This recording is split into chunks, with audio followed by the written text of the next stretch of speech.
Hello, welcome. This is the Absolute Ultimate Escapist Comics podcast. I am your host, Persephone Possum, and with me is Dr. Pearlberry, PhD. we are the one and only comics wife cast. Unfortunately, Tate has been written out of continuity, and I am the only person who remembers her. If you would like her restored, call the DC phone number line, and she will either be brought back or written out completely. I will post the number in the show notes. I don't know her. Don't worry about it. Don't worry about it. If she's not canon, I don't know her. She'll come back in like a weird limited series run or be brought back for Vertigo. Absolute Ultimate, Tate McFadden. Some James Gunn, throwback character. I will say if anyone at DC would be willing to bring back Tate, it would be James Gunn. And I can't like justify that, but it's true. Anyway, this is the podcast. Unfortunately, our dear friend Tate is not with us this week. She is doing, other stuff with her life. And so we'll be doing things a little bit differently. The only married podcast in Berkeley. Yeah, I guess this is how we announce that we're married, which I think is very funny. We're not married, but we are engaged. In a co-workerly kind of way. In a co-worker way. Yeah, work wives and all that. We have a work engagement. Anyway. Wow, this podcast is already disgusting.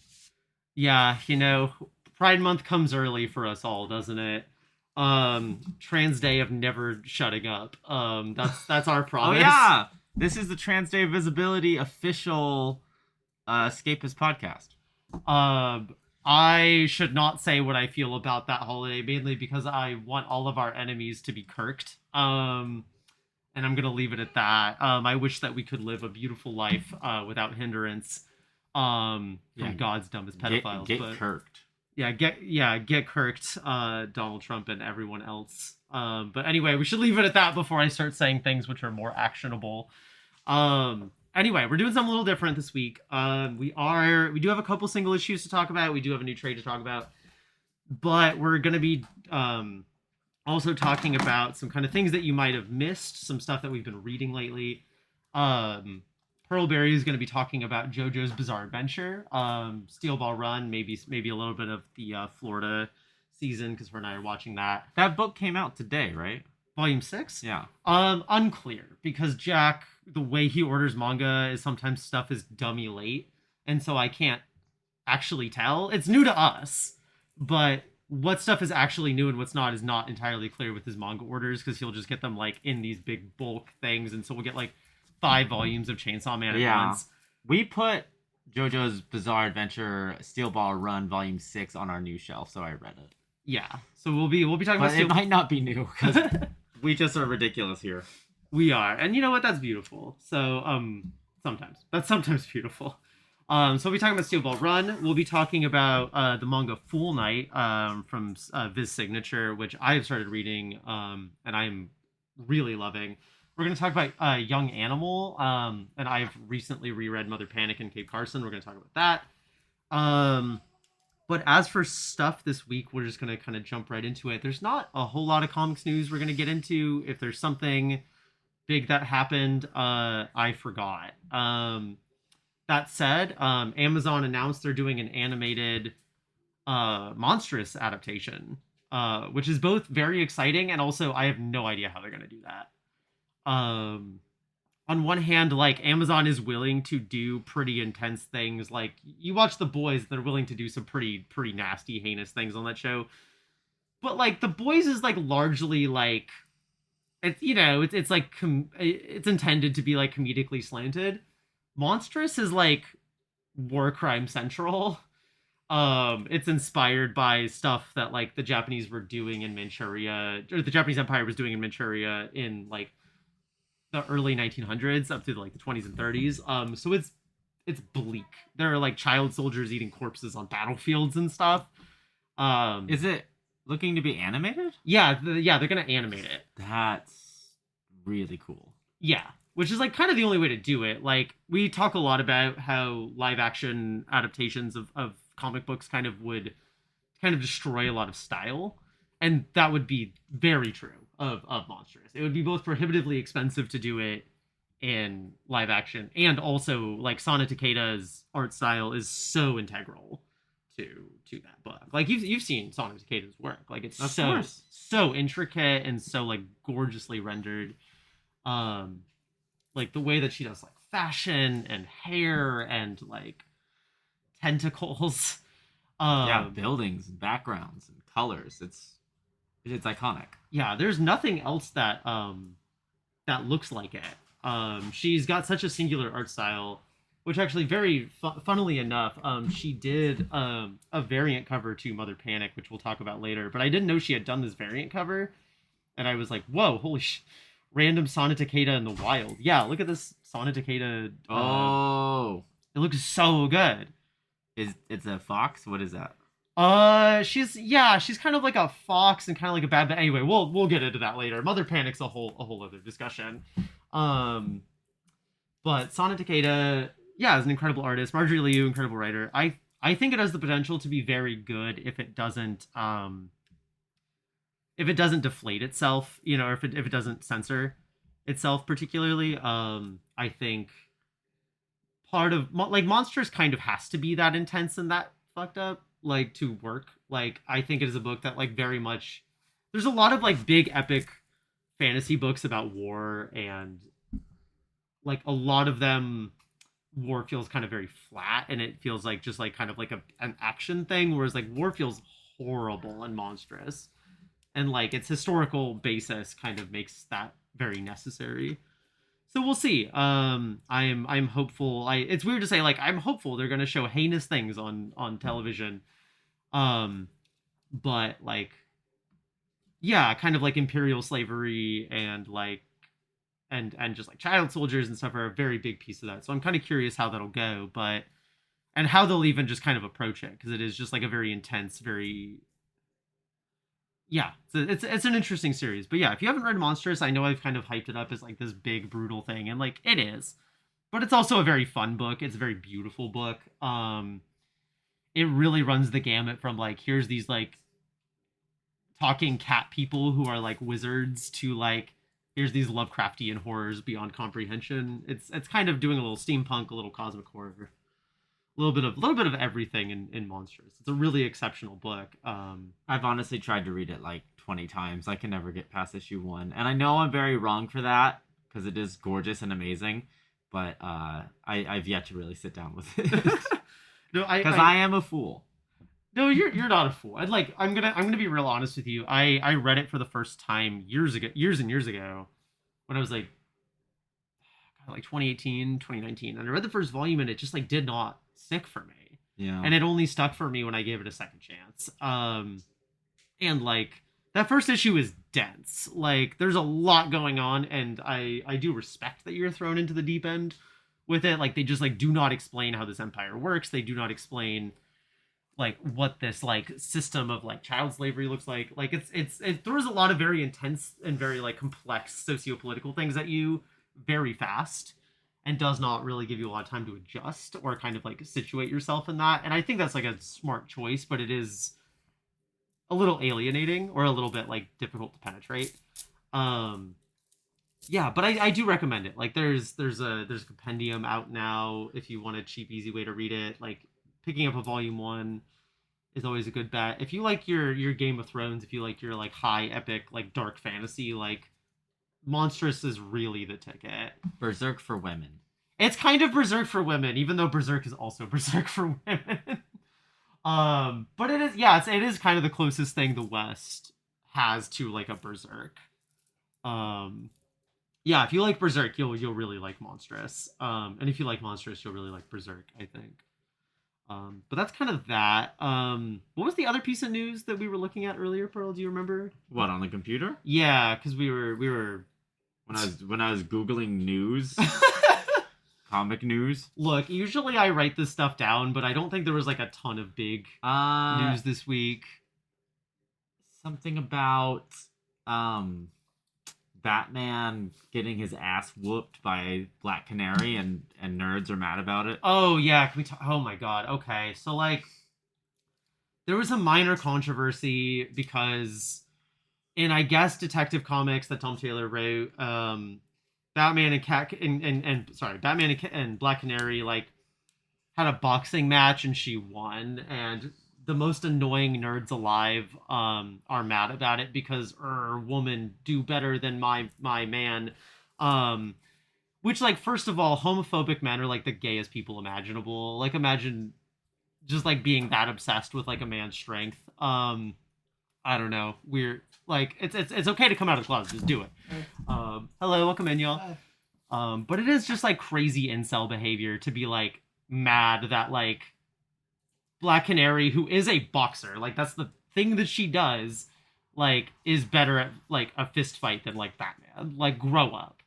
Also, like, why do you care? Like, these are books for kids. Like, calm down, grow up.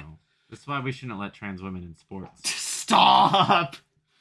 That said, they are like the Black Canary that they're having for Absolute Green Arrow is like really, really butch, but also the way that some of the people are drawing her. Butch Black Canary? She's very yeah. Have you seen her? She's like looking very butch, but also she's drawn in a way by certain artists that's like very well. Okay, I have a theory that she's going to be trans because they shouldn't let trans masks in sports either.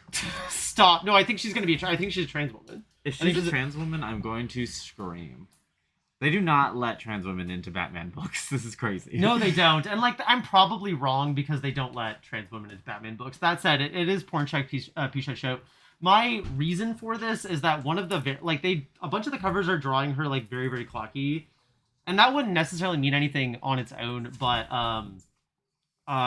Gilliam March did a variant cover for her. And the thing about Gilliam March is that, like, he's a booby book guy a little bit. Like, he definitely draws, like, if he has a chance to draw like big chested women, he does it. Like, that's kind of his thing. What a king. And he like draws her like completely flat. And so like I know that I'm doing like insane transvestigation on like a yeah, we're transvestigating Black Canary on a variant cover, but like let us have this. Let us have like trans Black Canary. Sounds so tight.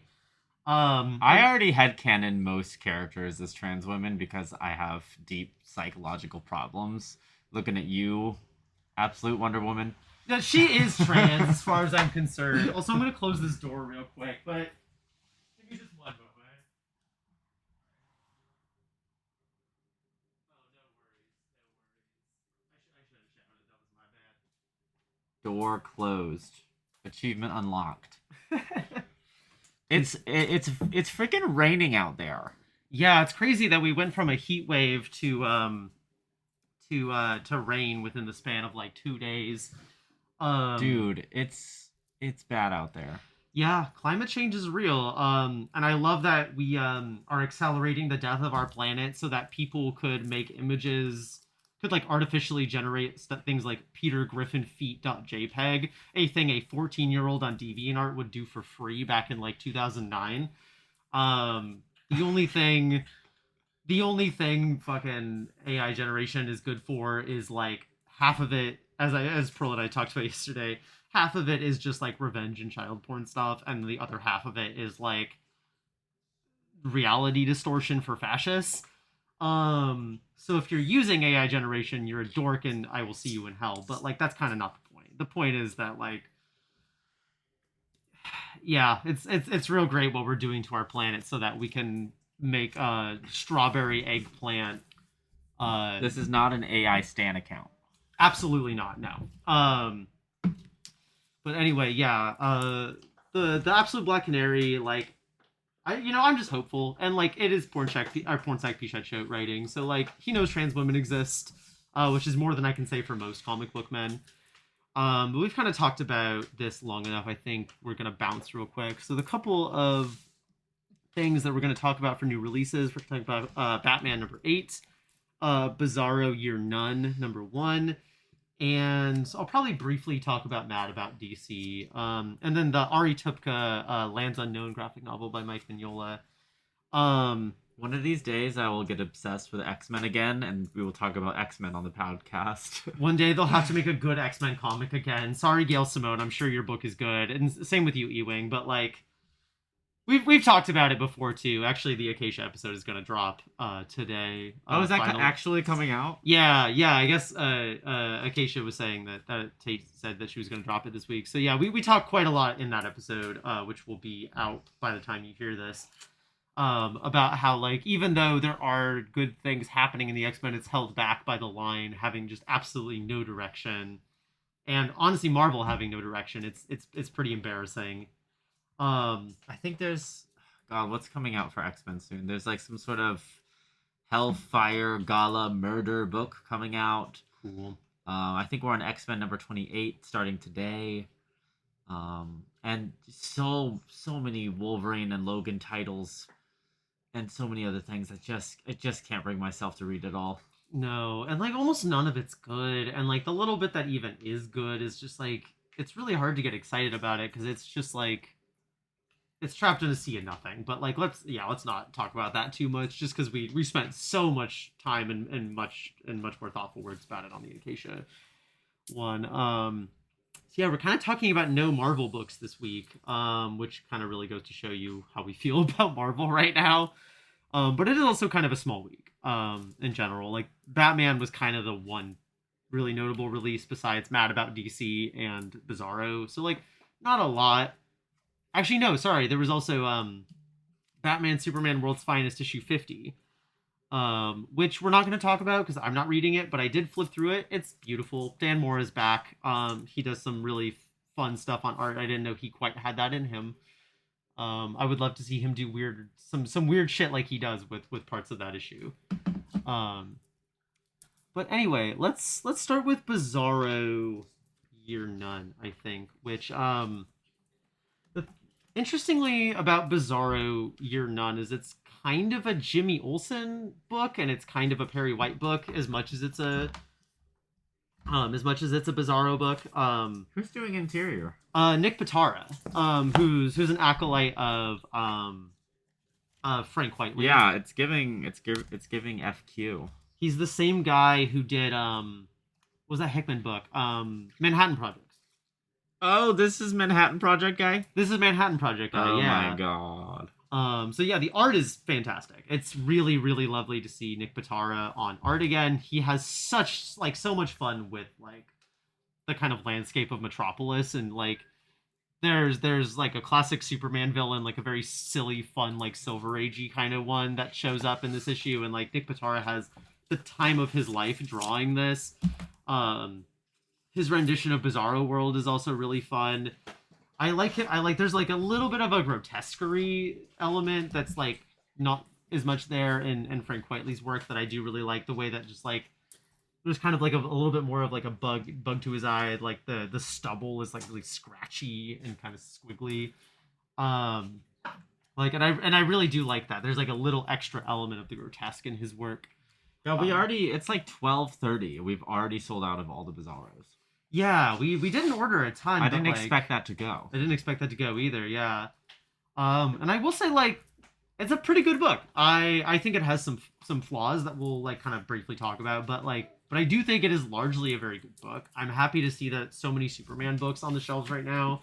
As much as there's too many of them, a lot of them are leaning into, like, what's interesting and good about Superman, which is, like, just kind of, like, the weird science Silver Age vibes of it, the kind of just like anything is possible kind of vibes are what I find interesting about Superman, not like him fighting Doomsday. I'm more interested in like Professor Dalton and his like incredibly garish #2 yellow jumpsuit with like 1,000 things on him being like, I'm gonna set up my laser beam on the docks and I'm gonna do mad science in Metropolis, and like bringing Toyman and shit into it, and I'm like, this is good. I like that. That mustache is legendary too. Oh my god. Yeah, the way Nick Pitara draws facial hair is crazy. Like, incredible facial hair drawer, Nick Pitara. Yeah, so like half of it is a book about Jimmy Olsen as like a young teen getting a job at the Daily Planet.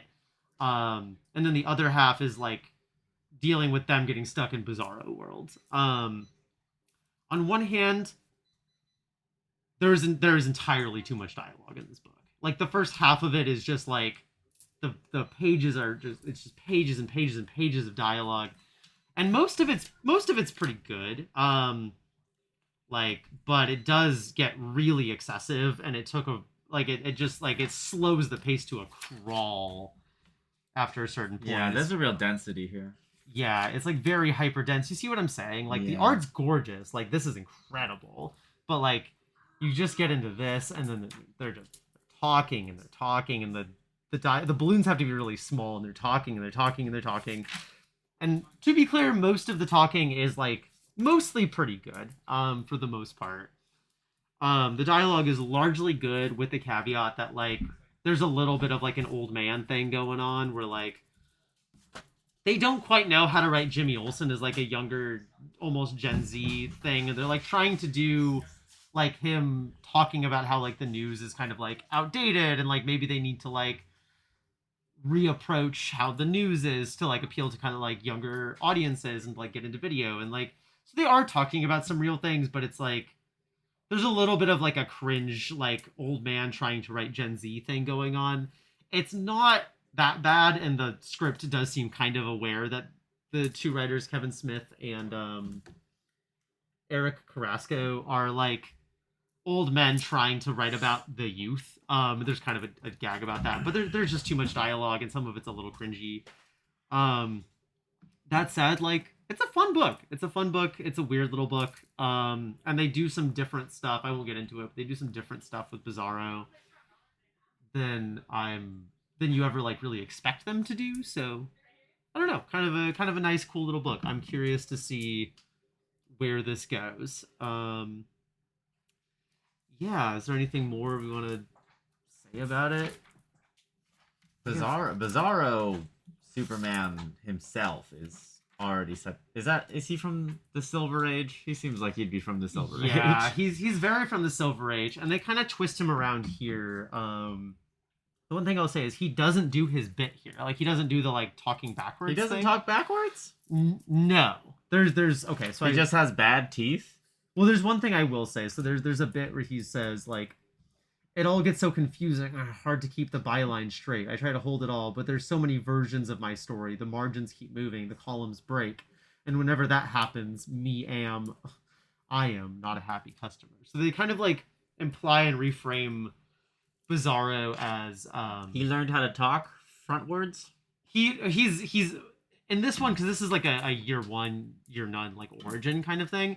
This implies that he actually did know how to talk to begin with, but that like because of how Bizarro World works and that like because of the way Bizarro World works, and I won't get into the exact dynamics, but like because of how Bizarro World works, like he's constantly having to hold all continuities of him in his head, and if he slips on that, that's when the words start breaking and things start breaking down, which is very interesting. That's probably the most interesting part of this book is like the kind of reinterpretation of like Bizarro here. Yeah, I think it's gonna be like a 4-issue. I think it's really fun. Patara's the exact right guy for this. The spitting off the edge of the earth. Oh my god, I love that the earth is a cube. Yeah, Cube Earth, Bizarro Cube Earth is great. Like it's such a fun little bit in like all good Bizarro books. So yeah, I'm excited to see where this goes. Yeah, that's kind of all I have to really say about Bizarro. Do we want to jump to Batman number 8? I'm ready. Excellent. Yeah, it continues to be really fucking good. It like I was worried because this is the first issue without Ryan Sook. This is the first issue without God damn it. This is the first issue without Jorge Jimenez. Oh no! On art. Jimenez is out. Just for an issue or two. He's coming back. But I was a little bit worried because it's like, okay, you know, we have a fill-in artist. That's usually not a good sign. But Ryan Sook does a very good job, I think, with this issue, especially given that it's an issue where it's just 3 conversations happening mainly.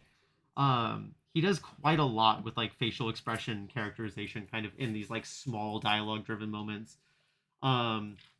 It is a series of scenes with both Batman and Alan Scott talking, Poison Ivy and Vandal Savage talking, and the old journalist man in Houston, the kid who caught Vandal Savage's police planting evidence. So it's this older journalist and this younger man who caught the police planting evidence, and it's called Three Old Men, One Night in Gotham, and it's really good. One cup. And one cup, yeah. Three Old Men in Gotham, one cup. You can sure see all it. you millennials get that reference. You can see it right here too, just like these little bits of characterization with just because like you have to when you have dialogue heavy books like this, like you have to have like good character acting, and there is like even it's little, it's subtle, like a lot of it's not particularly like forward focused, but like there's just like even just little tilts of the head and like little glances to the side do quite a lot of work, and just like characterizing these characters in the moment. Sook does a very good job. I was like I run hot or cold on Sook as an artist, but I think he's really on his A game here. And he also like when it gets to like the history of Vandal Savage does it very well. Like he makes Vandal Savage scary. Similarly, like we were talking about dialogue, and like there's a lot of dialogue in this issue too, but I think Fraction is much better at keeping it like tight and concise, and like there's as much dialogue as this issue is, it still feels so much less wordy than Bizarro, because it's just like really tightly scripted. Even when there's a lot of talking, it's like very tight. Also, like Fraction just writes a really funny Batman. Like, what is his like? I love that he's blue again. It's nice that he's blue. There's like a very classic kind of vibe going on here too. Blue Batman. Blue Batman. And yeah, speaking of Batman, I really love. There's a tendency in Batman stories for him to be like the best that ever is, and like that's part of what this like incel freak out is about, right? With the Black Canary thing is like everybody's like Batman is the bestest ever, and the only person to do that even remotely compellingly was Grant Morrison, mainly because Grant Morrison was like Batman's not really like a guy, he's like a living idea or whatever. So it's like it's kind of founded in that, whereas like this Batman is just like a dude, he's just like a guy. And he kind of talks about it here where he approaches Alan Scott and he's like, hey, like, I don't really, like, I need help. Like, I need someone else's perspective. Like, I'm not going to be arrogant and, like, not ask somebody for help when I'm kind of stuck on this problem. I don't really know how to logic out what Vandal Savage is doing. And, like, you're Vandal Savage's first, like a nemesis, so to speak. Sorry, I have to take off my beads because they're really loud. Is Minotaur still our main villain? He hasn't been there since issue 4, but he's been in the background, but he hasn't really done anything. Was that not him right there? No, that's Vandal Savage. Oh, that's Vandal Savage. That's Vandal Savage, who, I don't know if you know, do you know Vandal Savage's thing, Pearl? Vaguely. Yeah, that he's like a caveman from the dawn of time, and like, right. Yeah. that he got like, enhanced, like, he basically became immortal because of this like meteorite that fell, and so he's been living. He's like the Death Eater from Fargo. He's a little bit like the Death Eater from Fargo, except he's like a bad dude. Well, I guess the Death Eaters from Fargo is kind of a bad dude, but that's a whole other thing. But just to give you a thing that Alan Scott says about him, Gotham is too small for him, but revenge is what sustains him after all these years. Savage thinks on a different timeline than the rest of us. We have to force ourselves to think on a different scale that can be hard to see. He doesn't wonder where he's eating next. He wonders what guy he has to kill to get the field he'll plant to survive next winter. And it'll turn out that guy's great-great-granddad was rude to Savage once, and he's been stewing on it ever since. Oh my god. It's like, it's a really compelling, like, window into, like, what makes, like, Vandal Savage a good villain, which is just that, like, he's so petty, but he's also so good at planning things and so good at hyper-fixating on you. And, like, you can get murked by him just because your great-granddad was mean to him at the grocery store. Like, and so, yeah, there's a lot of really good stuff, character work here for Vandal Savage. There's a lot of really good character work for Batman and Alan Scott here. There's a really funny bit where, like, Batman says, like, what, because I like coffee? So, Batman likes coffee. Tell the world. And it's just such a good gag. he's just kind of a little shit in this one, but he's also like, he's also doing something here. Like it's a book more than anything that is like very thoughtfully approached. It's a very thoughtful book about Batman. It's a very thoughtful book about like what he's doing and why, and like how he presents himself out in the world. Including in very little ways too, of like why is he specifically Batman in this diner right now? Like is thought about and considered. Why does Green Lantern pay the bill? Like in this one, even though they're both rich, like that's thought out and considered. Yeah, Matt Fraction's killing it on this one. Yeah, he's always been a thoughtful writer, but some of his books are better than others. I think this is some of his best work, period. Like this is up there with his Hawkeye and his Casanova stuff for just being like so wickedly sharp. The other kind of thing I want to talk about, other than just like my one thing with this book, is I don't totally understand why Ivy kind of bends the knee to or kind of lets Savage have what he wants here. I don't totally understand what the Mayor Ivy thing is. I know that's going on in her book. Shout out to her getting, like 43 issues now. Busty redheads. Busty redheads, we love them. That's all it takes. I've never met a busty redhead. Yeah, me neither.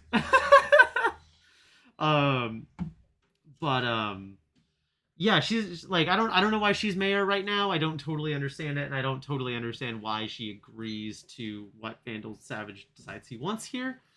But she's playing fifth dimensional chess. She's playing fifth dimensional chess, but also is very desperate in a certain way. Yeah, but she sees 20 steps ahead. I believe in Pamela. Yeah, no, I believe in Pamela too. I think my main critique is like, if you are not familiar with what's going on in Poison Ivy, I don't feel like I totally understood where Pamela was coming from with certain choices here, but also I might just be wrong on that. Kind of the last thing I want to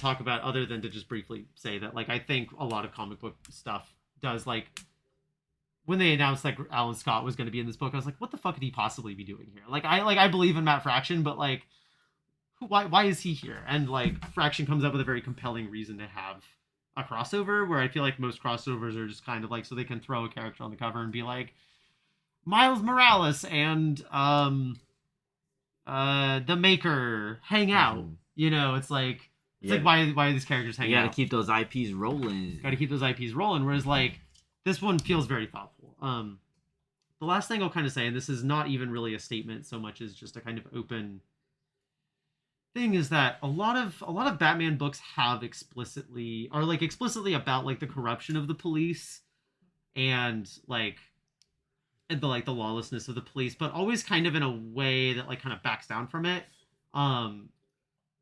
Fraction so far a few different times has kind of like very explicitly, more explicitly than most stuff does, kind of gets into like the anti-blackness specifically of the police.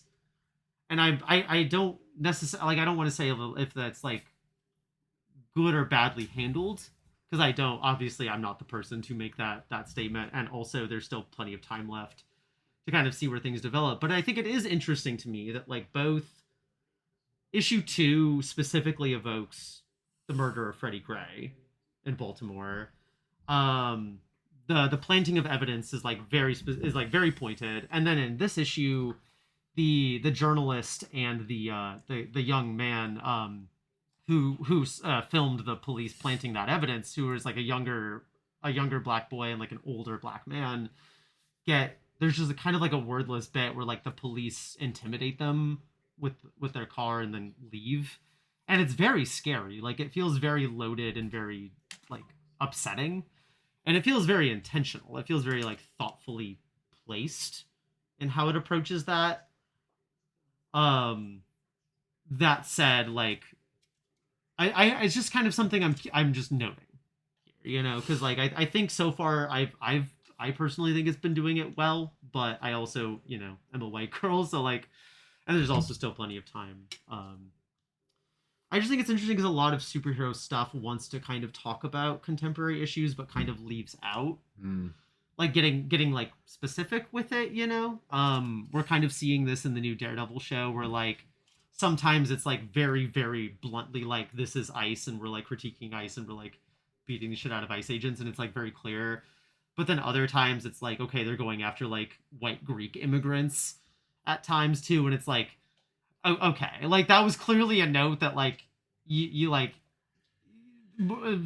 Disney was like, okay, you got to white up those immigrants so like we don't get like too specific. Damn. Even though I think the show that Daredevil show does largely like a pretty good job, it's probably actually one of the only interesting things Marvel's doing right now. But a lot of superhero stuff by necessity backs down from, or necessity of these companies and the money they want to make, like backs down from getting into it. Right. And I'm kind of surprised that Fraction's run is like so specific with it. Like it's really like evoking some very specific things, and it's also being very blunt that like it's not just like kind of blanket corruption in the police force. It's like anti-blackness is at the center of like this, or at least is like a fundamental force like underlying the police corruption here. And I just think that's kind of an interesting thing that's happening here, that Fraction's run is like willing to be honest about. Cool.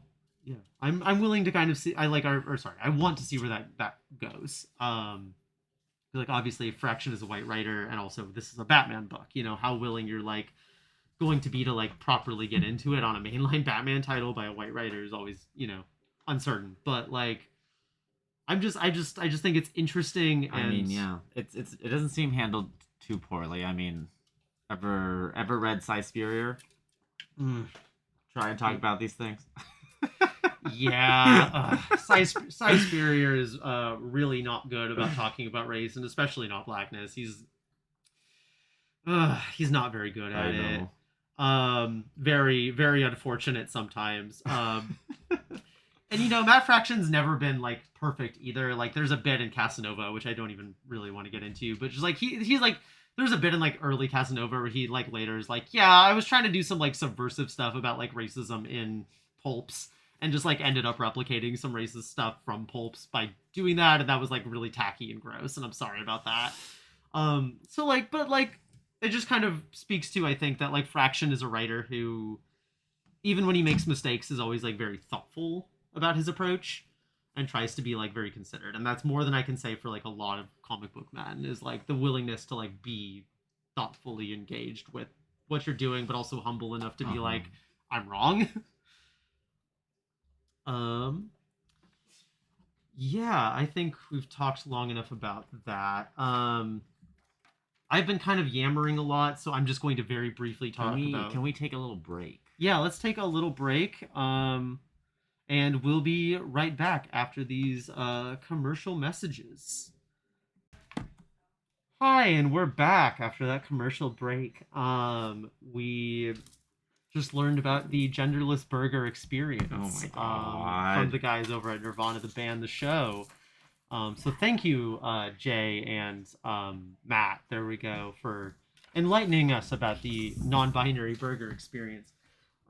We are back to kind of briefly. I'm going to briefly talk about Uri Tupka and the Gods, the new Mike Mignola joint, but we've been hearing me yammer really intensely for quite some time, so we're going to listen to Pearl talk about JoJo.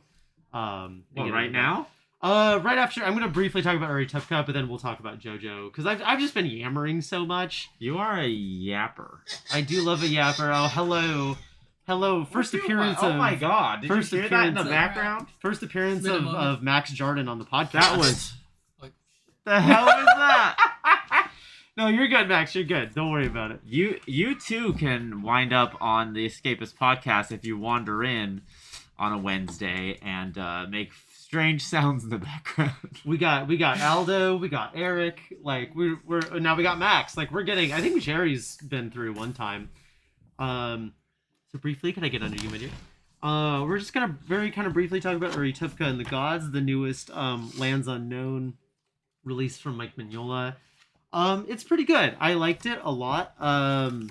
Mike Mignola, you know, I'm a big classic Hellboy girl. I've read all of the main Hellboy stuff. I've read all the short stories. But kind of after a certain point, it just like Hellboy should have stayed dead. It was going on too long. It's just like he's kind of been asleep at the wheel, just putting out Hellboy stuff for a long time because it's just like it makes too much money. It's like it's the dark horse cash cow. So a lot of it's kind of felt uninspired for a while. So Mignola decided to do this thing called Lands Unknown, where last year he put out Bowling for Corpses, which is like a whole new. Did you read that one? Bowling for Corpses, yeah, yeah. Bowling for Corpses is like good but inconsistent. Like some of the stuff I was like, yeah, it was pretty fun, and other stuff I was like, oh, that's really good. But and this is maybe my critique of like kind of the broader Lands Unknown project so far.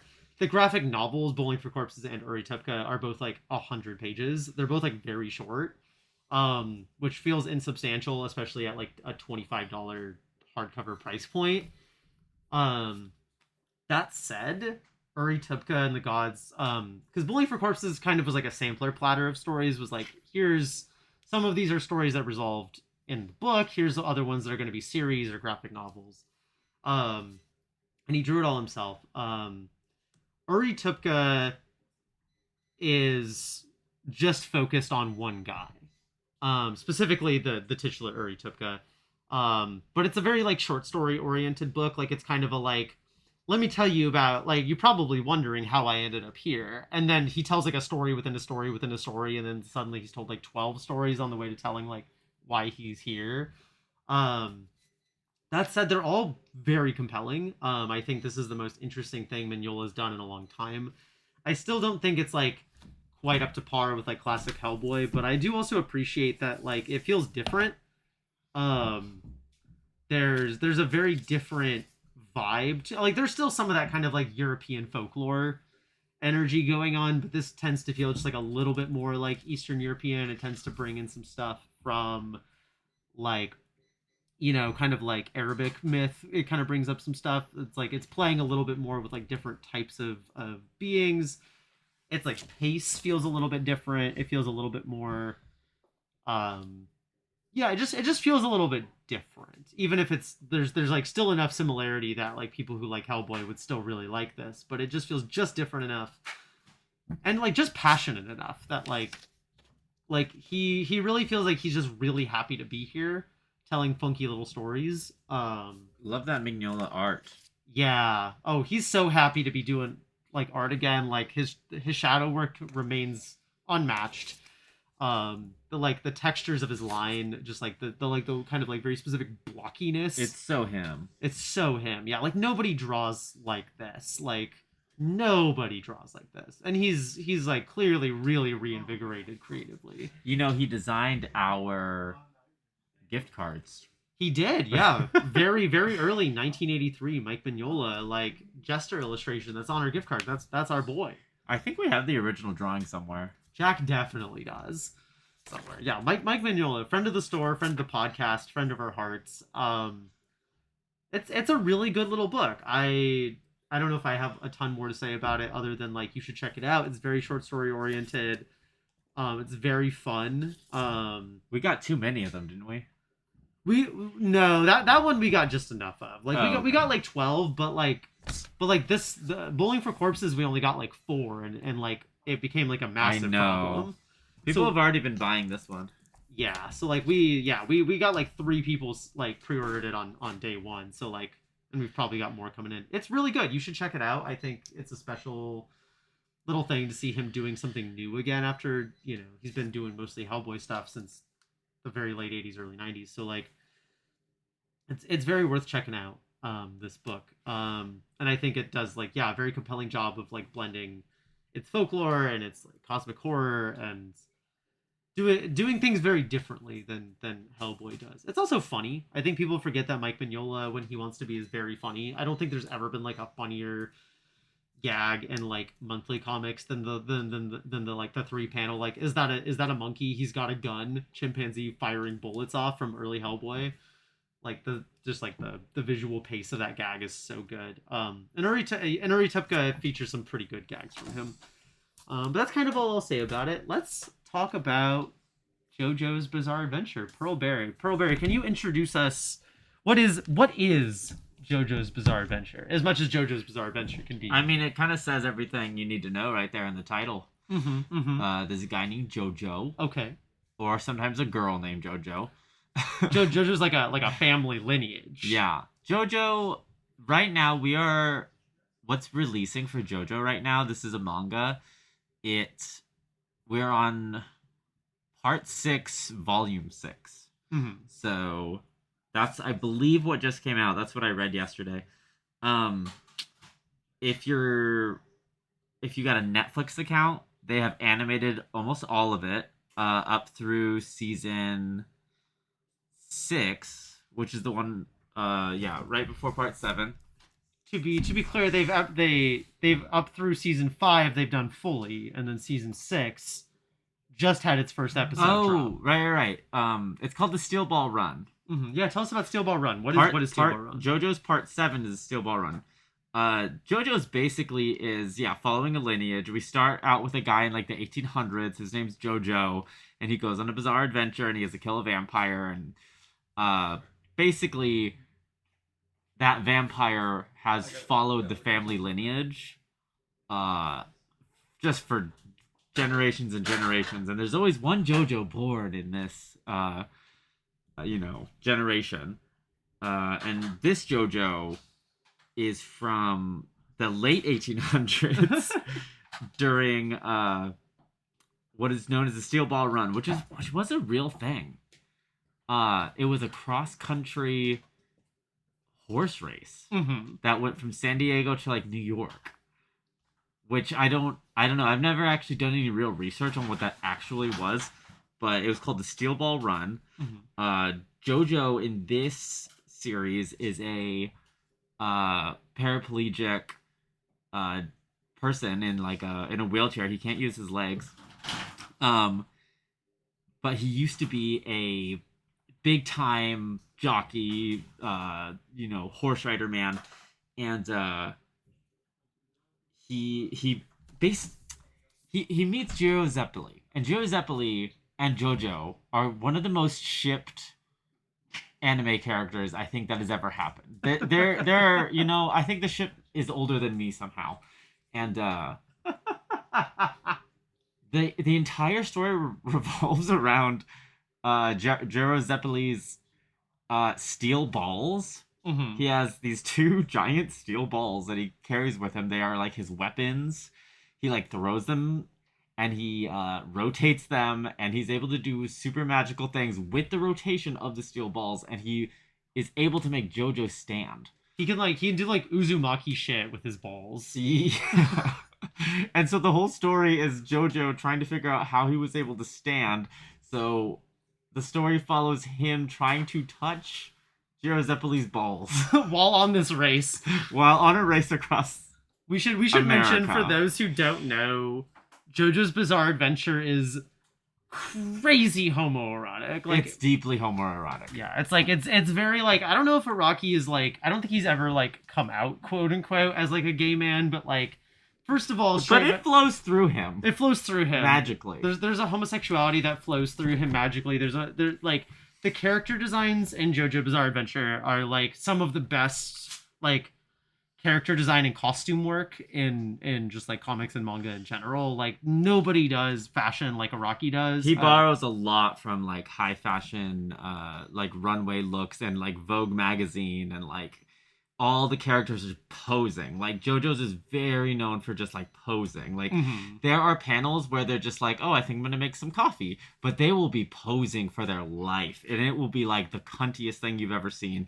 And for what? For pouring a cup of coffee. It is high drama. It comes out, I believe it comes out in Shonen Jump. Which is crazy to see that next to Naruto. I know. JoJo's this gay fashion surreal science fantasy manga. To articulate real briefly, JoJo's runs tonal and stylistic gamuts that almost nobody else does. Season 5 is set in a prison in Florida, and it's got some insane body horror shit and also is doing some like weird science fiction prison story stuff. Italy is doing some like season 5 or 4, I think, is Season 4 is the Italian season. Yes. is the Italian like crime season. Yeah, it follows like a very gay, mob. I need you to picture what's his face from Yu-Gi-Oh, Maximilian Pegasus. I need you to picture Maximilian Pegasus, and I need you to gay him up about like 50%, and that's probably the least gay JoJo's character is Maximilian Pegasus. What makes JoJo so amazing though is that it holds such a deep sincerity. Mhm. Like the person making it, Hirohiko Araki, he puts his heart and soul into these books, and part 7 is just like that. Mhm. Can you tell us about the production of JoJo, the weekly to monthly shift? Oh, right. For well, because it comes out in Shonen Jump, which is like a magazine in Japan, it was literally coming out weekly for like I think 15 years between JoJo's Part 1 and JoJo's Part 6. And that is part of what makes JoJo so bizarre, so to speak, because he is trying really, really hard to keep the book interesting on a weekly basis. So every week, he's just like, how do I keep my readers like engaged like for another week? And he writes the craziest shit. Like basically the characters all have these superpowers, and the superpowers themselves are a character that stands outside of their body. So they're known as stands. Yeah. And it often turns into like a villain of the week story after a while. But with Part 7, he decided he was going to take care of himself, and he decided he was going to do some self-love. And that means for him that he's only releasing them monthly. These, of course, came out in like 2012 or something, and we're only just now getting the translations. But in Part 7, the Steel Ball Run, which, by the way, you can just read Part 7 of JoJo's and be literally fine. You can jump into any part 1, 2, 3, 4, 5, 6, 7. Like, you're fine. Just jump in. Yeah, they stand almost entirely on their own. And even when there is overlap, like Pearl and I have been watching the prison season, which is the one before Steel Ball Run. Jotaro from season 3 is like the main character's dad of season 5, but you don't need to have seen season 3. I haven't seen season 3, and I've been following it perfectly. Oh, season 3 is iconic though. I do need to watch it with you. Yeah, it's Steel Ball Run is actually a cohesive story because he gives a month per chapter. And we're getting a lot more character development. We're getting a lot more like understanding of just like the environmental storytelling, like where we are when we are. Where I'm at in the book right now, not to give too many spoilers, there's lesbian espionage happening where a woman is trying to seduce the president's wife, the president of America's wife, so that she can steal the president's heart right out of his chest. And that's so normal for this book. Yeah, that's like a pretty tame. That's a pretty tame storyline for JoJo. Yeah. Like we were talking about the prison season, and when Jolene has to is like shrunk down and has to wear a rat's corpse as a costume because her cellmate has like a weird obsession with shrinking people down and putting them in animal carcasses to be her best friend and call her mommy. That's like that's normal for JoJo's Bizarre Adventure. Like the first 2 seasons are like weird, but like the first 2 volumes are like weird, but like pretty not that crazy, but kind of once you start getting into like the Stand era, which starts with Jotaro's stuff in season 3, which what was that volume called? Do you remember? The Stardust Crusaders? Stardust Crusaders, yeah. So once you get into Stardust Crusaders up through Steel Ball Run, shit gets off the rails. I personally love season 1, but a lot of JoJo's fans will tell you not to start with season 1 and 2 because they are extremely different from the bulk of the series. Honestly, go on Netflix right now and watch episode 1 of Part 7. Well, I guess it'll be season 6 of JoJo's, called The Steel Ball Run. It is amazing. It is fascinating. There's so many good characters, Mm-hmm. and you really get a taste for what like that bizarre JoJo's experience is. You really have to get in the mindset of like being okay with things being wildly over explained in a beautiful anime kind of way, and then 2 episodes later, all those rules getting broken and shattered in half for no reason. Um, you got to be ready for like the reality warping madness that is JoJo's Bizarre Adventure. It's unlike anything you've ever read. The Mm-hmm. art style is so iconic and unique in its own right, Yeah, and nothing looks like it. it's high fashion. The fandom is extremely strong, Mm-hmm. and god damn it, it's the gayest thing I've ever read.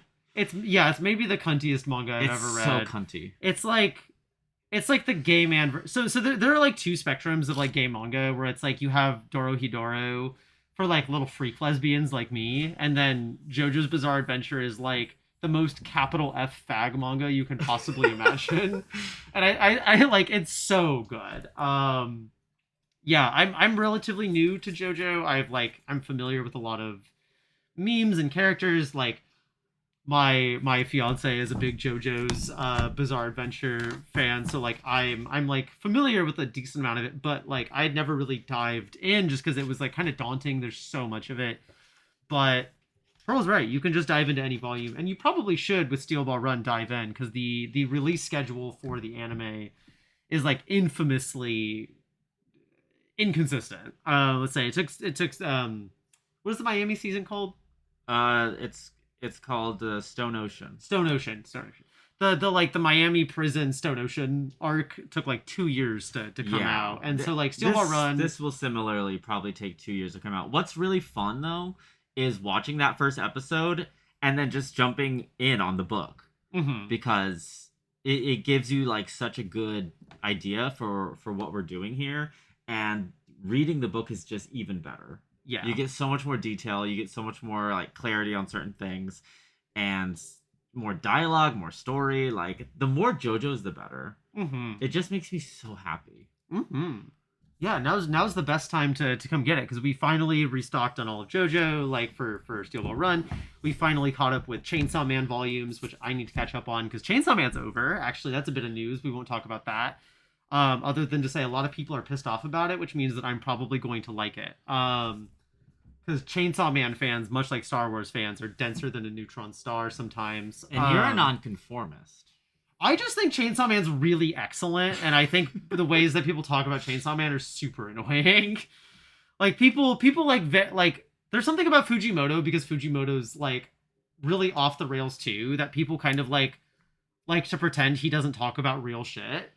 But it's like guys, somebody can be like a weird little freak and talk about real shit at the same time. Like to some degree Hirohiko Araki with JoJo's Bizarre Adventure does that, but he's not like as like politically minded maybe as like Chainsaw Man is. Really Chainsaw Man is like very very much about like being groomed and like it gets into some very very heavy shit for a manga that is also about like a guy with a chainsaw head riding a shark man into a tornado.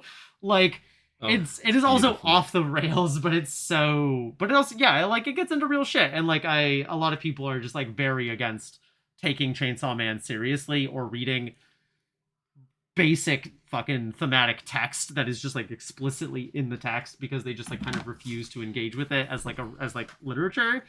But anyway, that's Chainsaw Man is a whole other conversation. We got Chainsaw Man in, we got Steel Ball Run in. We got a bunch of other manga in, including one called Fool Night, which I'm going to talk about in just a second. But Pearl, is there anything more you want to say about JoJo's Bizarre Adventure? I think I've gotten my point across. If you read it, come into the store and talk to me about it because I am a big fangirl, and we can chat. Yeah, she will chat you up forever about that, and I say that with tremendous affection. Like, she's very fun to talk to about this, and you should pick it up. You should read it. I'm probably gonna do the same thing with Steel Ball Run. Once I get some of my other stuff taken care of, such as Fool Night. We finally got Fool Night into the shop. It's gonna take a second to restock it because I ended up picking up all of it. Sorry about that, Oh guys. my god, you picked up all of it? All of the 8 volumes that are currently out. Are you gonna give it back? Absolutely not. Oh my god. Um, Okay, well, you're gonna have to wait for us to restock this one because the biggest comic book and manga nerds ever work here and take all the good stuff. so the premise of this book, I'm just gonna read you this real quickly. For a century, thick clouds have blotted out the sun's light. Neither winter nor night ever end. Virtually all natural plants have withered away. Humanity's hope for survival now rests in a new technology known as transfloration, which turns human beings into plants. Now every person in this world of despair has a choice to make: die as a human being or abandon their humanity and live on as a plant. So the main characters... There are just so many manga, like, ideas and concepts that you will find nowhere else. yeah, like no one else is doing JoJo's or Fool Knight or even Chainsaw Man for that matter. Like, manga is so important. Like, And I don't know how to express that enough.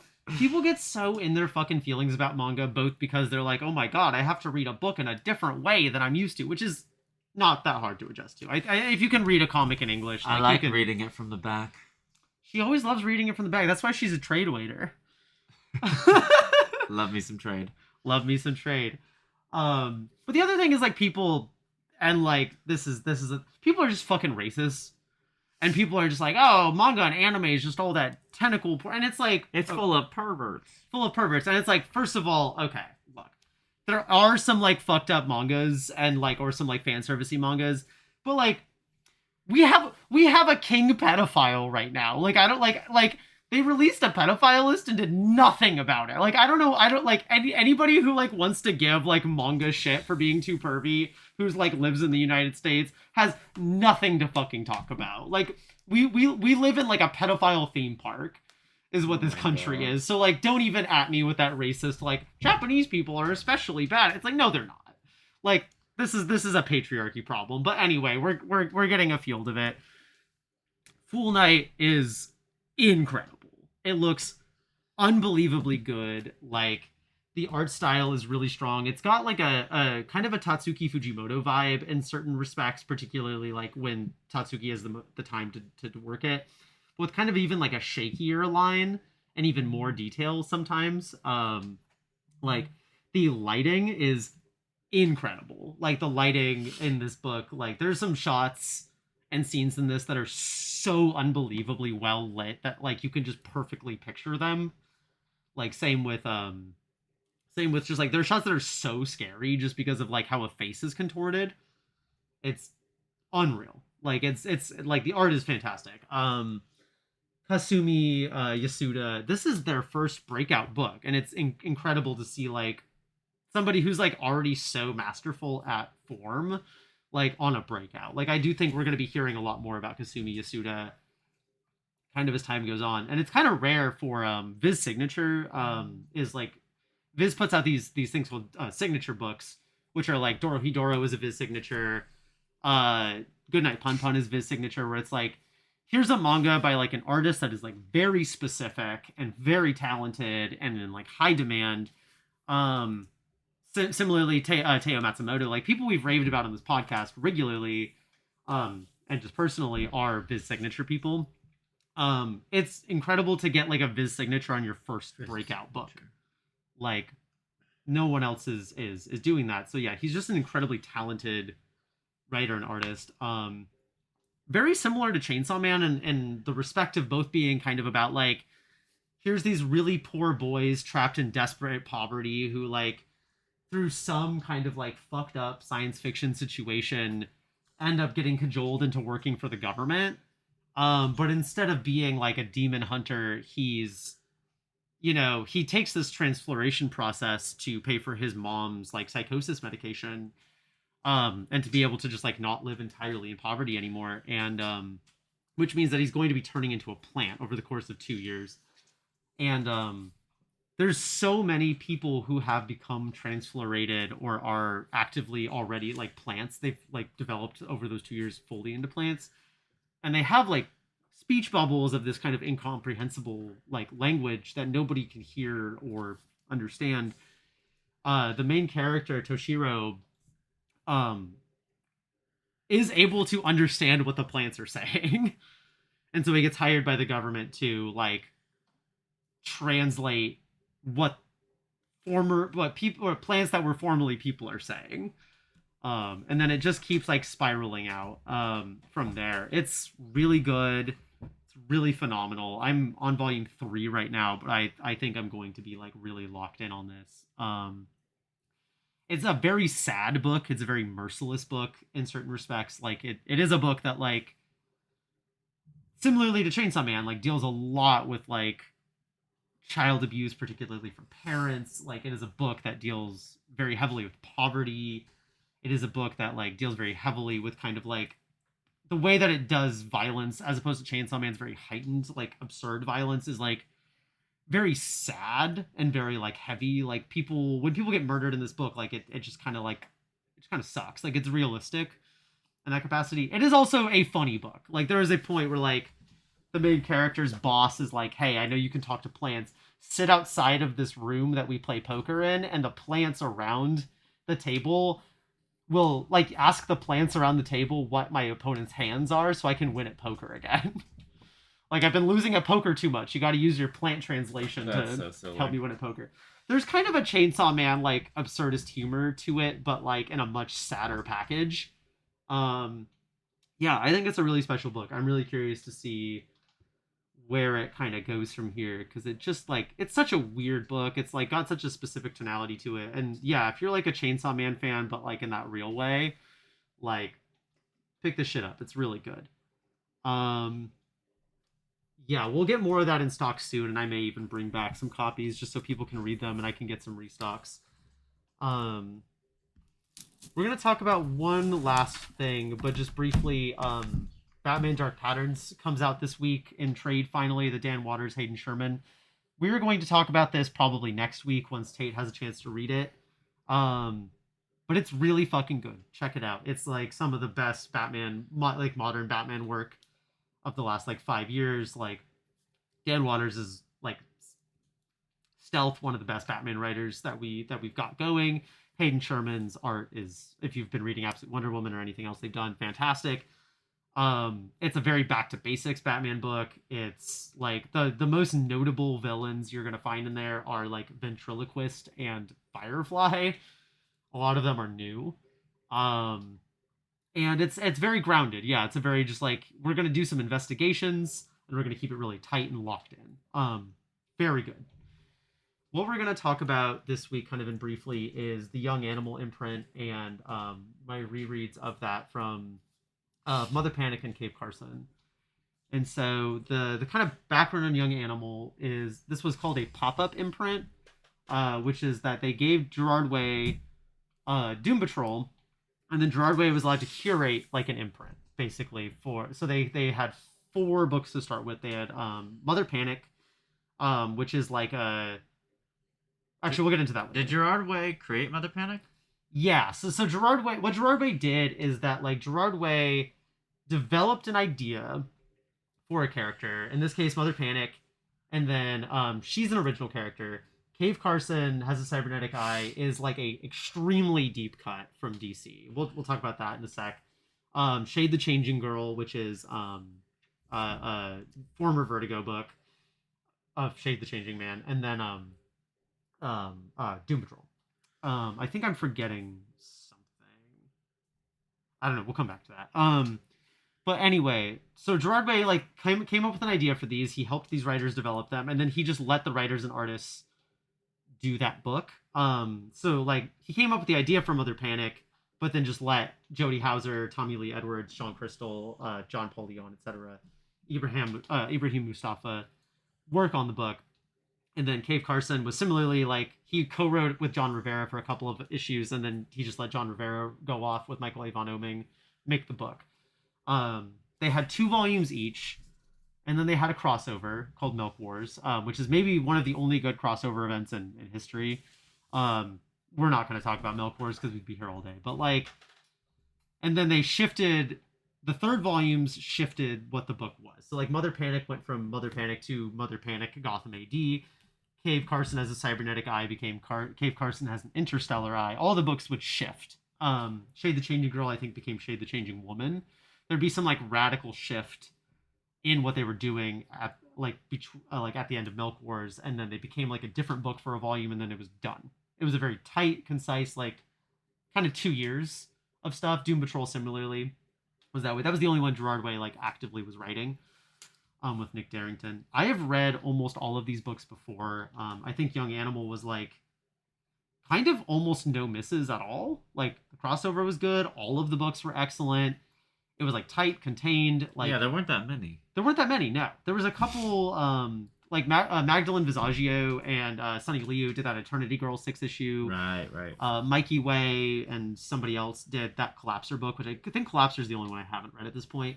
But it was kept very tight. You didn't have to like be reading all of them. You could be reading any of them independently. The only crossover was very fucking weird and very specific.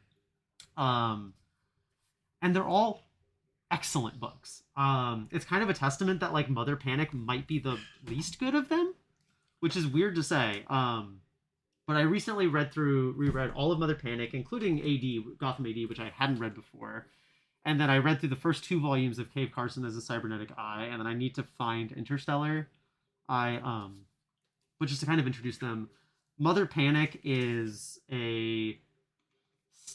like a psychotic, bisexual Batwoman like archetype who relatable. Like I know as a psychotic lesbian myself, who like also is like it's weird that this is like a Batman book that's like kind of about child abuse or kind of like about child soldiers specifically. Like she was like kind of experimented on by these like nuns at Mother House, like after she like or not Mother House, sorry, at Gather House, at the Mother Hotel. After she was taken from her after she was taken into custody because her mother is psychotic and she killed her father for like trying to sell her mother off. This is like baseline premise of this book. There has maybe been never like Mother Panic's costume is so good with her like all white like cape and boots and like these giant like metal gauntlets with spikes on them, and her like fox helmet. Like the look that like John Paul Leon specifically gives her is incredible. John Paul Leon and Tommy Lee Edwards and Ibrahim Mustafa all do really, really good turns on the book. I think like some of the best character design I've ever seen is with John Paul Leon on Mother Panic. It's so good. Kind of a book about a person who like really does not want to be a hero and mainly wants to beat the shit out of these people that like experimented on children. But like ends up kind of getting wrapped up into like, oh well, like now I have to like I like freed these children, like now some of them are like very attached to me. And like what do I do with that as like a surrogate parent? I didn't want to be a hero. I'm just like a crazy abrasive lesbian. It also does some interesting things with like the Playboy Batman aspect where like Batman, you know, because men who are like Playboys are seen as like, oh, they're like fun and silly. But like her being like her cover being like, I'm a rich girl, like she's controversy. Like everyone is constantly like, she's abrasive, she's rude, she's like controversial in the way that like women can never be like Playboys or whatever. So there's like a very like specific like gender aspect that this book is like pretty smart about. That said, like I think Sean Crystal, I like him as an artist. I think his portions of the book are not as good. I think his art really kind of is just not suited for this book, and like the storylines really suffered too when he's on it. It's still good, but like, yeah, it's too bad. But it is a gorgeous book. It's very good. You know, sometimes a family can be like a crazy bisexual in a costume, like a psychotic mom, like a gay guy with a crazy ex-boyfriend, like Ratcatcher, and a little girl with a knife. Yes. It's very like gay found family shit. That's my shit. You would like Mother Panic, I think, actually. Is she from the future? She's from the present. She looks like she's very futuristic in her hover bike. She's got a futuristic vibe, which is part of what Gotham AD plays with. Is that sorry, my computer stopped for a second. Is it recording? It's recording. Yeah, thank God. They play with her being kind of a futuristic character because what her shift is she kind of gets thrown into the future. I won't say any more than that, but it's interesting. It's a really good book. Cave Carson. This is the only one of the main series that I had not read before this. And it might be one of the best books of the line. It's really fucking good. It's in contention with Doom Patrol as the best book of the line. If you like Venture Brothers, if you like Fantastic Four, if you like Challengers of the Unknown, it's very on that old 60s pulp vibe where here's this guy named Cave Carson who is his whole deal is that he's an experimental geologist. He used to go down. He's a geologist? He's a geologist. He used to go down in South Park? What? What are you talking? What? South Park? Stan's dad is a geologist. I have not watched enough South Park to have any fucking idea what you're talking about. Sorry. No, baby, that's so funny. I just wanted to derail you, I think. No, thank you for doing that. That was very funny. Thank you for derailing me. I talk too much. We need a little bit of breakups from you. But anyway, he was an experimental geologist. He found an underground civilization. He ended up marrying their queen. And then at the very beginning of the book, she dies. And so he's kind of like a widower at this point. He's been out of the adventuring game for a long time. But he kind of ends up getting sucked back into it when that civilization, the Muldrug, call back to him. And they're like, hey, this crazy fucking fungal god that we had encased in a crystal, it's out now. And it's doing crazy body horror shit to people. Oh, fuck. And so him and his daughter and a very, very deep cut character called Wild Dog from DC, very deep cut, end up having to steal one of their former mining vehicles called the Mighty Mole.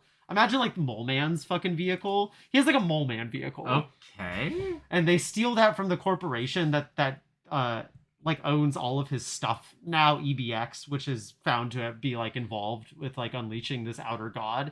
And they have to go below the earth to save the world from this crazy outer god. Superman shows up a bunch. Oh god. It's dummy violent, but because of Michael Avon Oeming's art style is so fun and very pop psychedelia, it ends up it's weird how it's probably the most violent book of the Young Animal line, but it's also so goofy and so silly. It looks very cute. It's very cute. It's very funny. Why does he have a cybernetic eye? So actually, about that, actually. So I'm not going to tell you why he has a cybernetic eye because spoilers. It's a huge spoiler. But the thing about Cave Carson, so Gerard Way pitched Doom Patrol and Shade the Changing Girl first. And Jim Lee was like, cool, that's great. Let's have some non-Vertigo stuff. And he kind of threw the history of the DC universe at Gerard Way, and he was like, go through this, find somebody that there's almost nothing about and do something.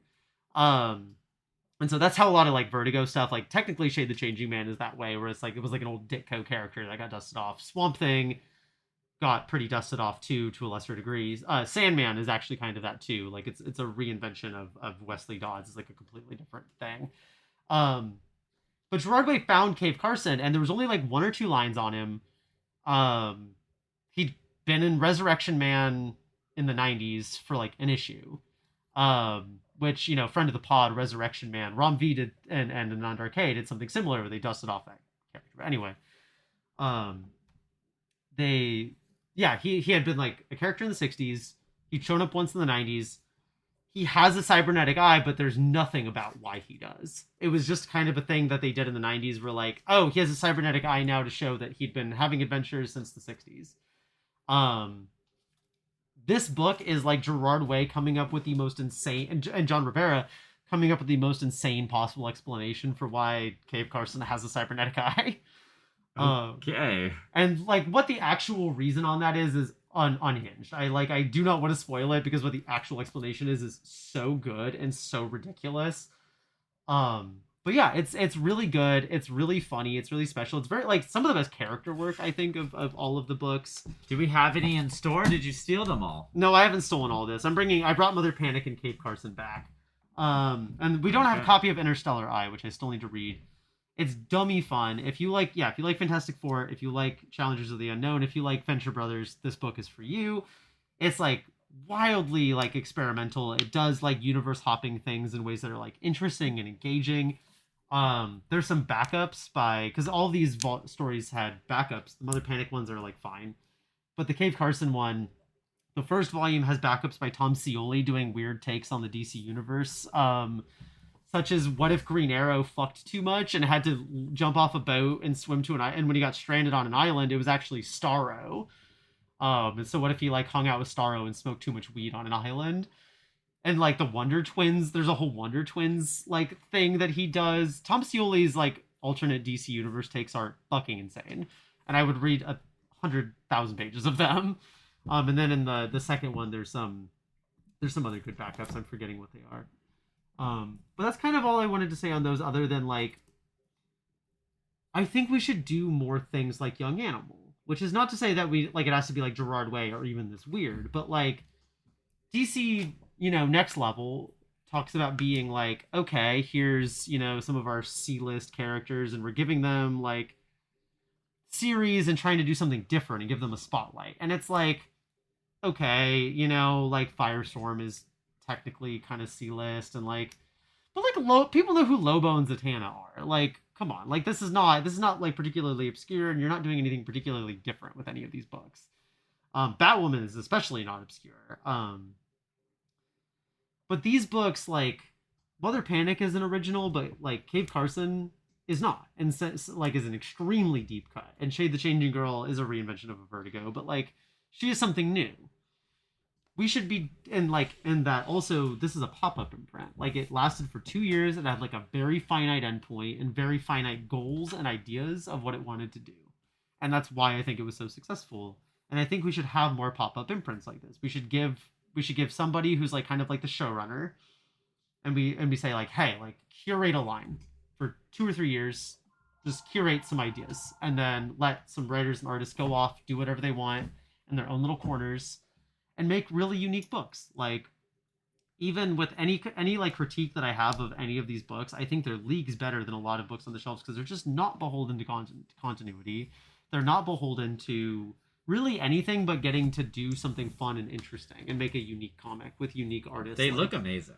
Yeah, like and there was a really strong focus on design work. Yeah, too. the art feels unique. The ideas feel unique. It's experimental comics, which that's a big reason why I go to comics at all, is for when they're experimental, because they can do anything. Yeah, yeah, and like Mother Panic is probably the most normal of them, and it's still like a weird experimental Batman book about like queer found family and navigating child abuse from the state. Like Cave Carson is just like a crazy 60s pulp riff. Fuck yeah.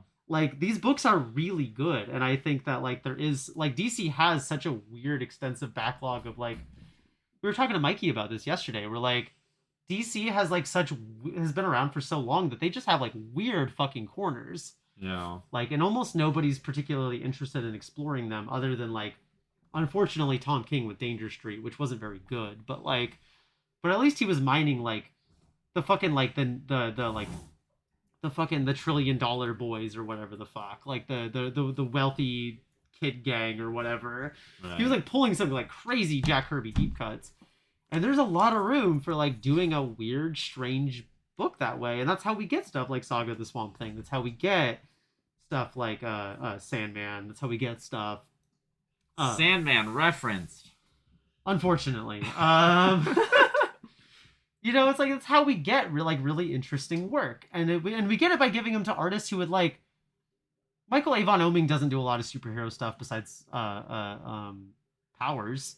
Like Tommy Lee Edwards and John Paul Leon have done some superhero stuff, but like they're probably the closest that we get. Like Sean Crystal's main work on superheroes was like fucking Phantom X Max back in the day. like yeah, Nick Darrington doesn't get jobs anymore, but like his work on Doom Patrol is like some of the best like capable cartooning of like the 2010s, and similarly like his covers for Mr. Miracle, Tom King's Mr. Miracle run, are excellent. We should have that back. Yes, my dear. We should wrap this up. We should wrap this up. I am a historical yapper. Oh boy, A yapper of all time. a yapper of all time. We'll have been doing this for about an hour and a half. At this juncture, thank you everybody for listening to us. Yes, talk. actually, if you've gotten to the end of this podcast, you are one of the real ones. Mm-hmm. Apparently, people actually listen to this podcast. That's something we recently learned. Hopefully, we're entertaining, and I'm so happy you're here. And we're talking about, how we can expand stuff. And I kind of want to do like a write-in episode where maybe you answer questions. Mm-hmm. And maybe figure out, what else can be done here. Yeah, and it would be really nice. Like, hey, yeah, like first of all, write in. Second of all, let us know. Like, if you come into the store, if There's you no listen real to way this, to write in though. We need an email. Yeah, we'd have to set up an email. At this point, if you know our store email, you can send us an email to the store. Yes, call into the Escapist. Yeah, just call. Oh, we should do a live episode. We should do a live Oh episode. my God. That would be so tight. But yeah, if you like the show, like, please tell us, because like the people who have told us, it means a lot. Like we do, like Pearl Tate and I do the show kind of for free. I mean, we do it on company time, but like it's like kind of for free. We do a lot of work to make this show good. Tate's got to like edit shit and like do a lot of stuff off the clock. Like we put in a lot of effort into this show, and like it can sometimes feel, Pearl and I talked about this as like artists ourselves. Like it can feel very like feels like our work is going nowhere, or that people don't care, or that we're just like putting a lot of effort and putting into the void. But people have talked to us about liking the podcast. Like a lot of our subscribers, people from Cape and Cowl and Dr. Comics, like other people really like what we're doing, and that's so heartening to me. And like I'm really grateful for it. Thank you. Like if you listen to half of this, if you listen to all of it, thank you. And please keep telling us that. Like it means a lot to know that our effort. And if you're a famous comic book creator, let us interview you. Yeah, we would love to do that. Like we've previously had, some conversations with like, I mean, not like we've talked online with like Dennis Camp and Aditya Bidikar, and I'll have more to talk about with Aditya Bidikar. Aditya Bidikar's new book, In Your Skin, coming out. I read it. It's good. It's really, really good. Read it. I'll talk more about it when it comes out, but it's really fucking good. Yeah, I don't know. Like, yeah, if you're a famous comic book writer, we would love to talk with you. And we're probably talking about setting up a Patreon soon, because like it is a lot of work, and just to have a little bit of like extra money for our efforts, like we are at the end of the day minimum wage workers, and us who do this podcast are all like minimum wage working trans women who like don't make a lot of money. Like I work 5 days a week, almost 40 hours at a bookstore job, and I can barely afford to pay my rent. Sometimes I can't even quite do that. Like I sometimes need a little help. Like I'm personally rich as fuck. Yeah, she's the one I get help from, actually. I'm loaded. I don't even need like Patreon money, but I would do it anyways. Just, as a form of social payment. But as a to our all jokes aside, like, I am a doctor. She is a doctor. Doctor of my heart. But yeah, we put a lot of work into this podcast. Gay. And yeah, it's true. Not beating the homosexual for my wife allegations. But yeah, God, we really do need Tate here. We're a little too disgusting. We're a little too disgusting and a little too like Tate is good at reining us back. Yeah. And reading us to filth. She is very good at that. We do miss her. Get better soon, Queen. She's not sick. I just wanted to say that. She's fine. She's just at work. Like, Get well soon.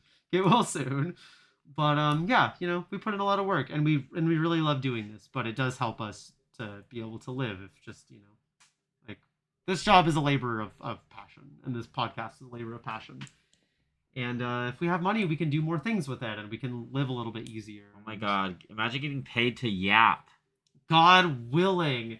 We pay men to yap all the time. Pay trans women to yeah. It was Trans Day of Visibility yesterday. Trans Day of Visibility. How about Trans Day of pay us some fucking money? I know. Dollar bills. Anyway, that's going to be the end of our podcast. Pearl, I know you probably thought you were going to get away with it. Oh but my god. We need a closing song. Give us something. Oh my fucking god. You've got this, diva.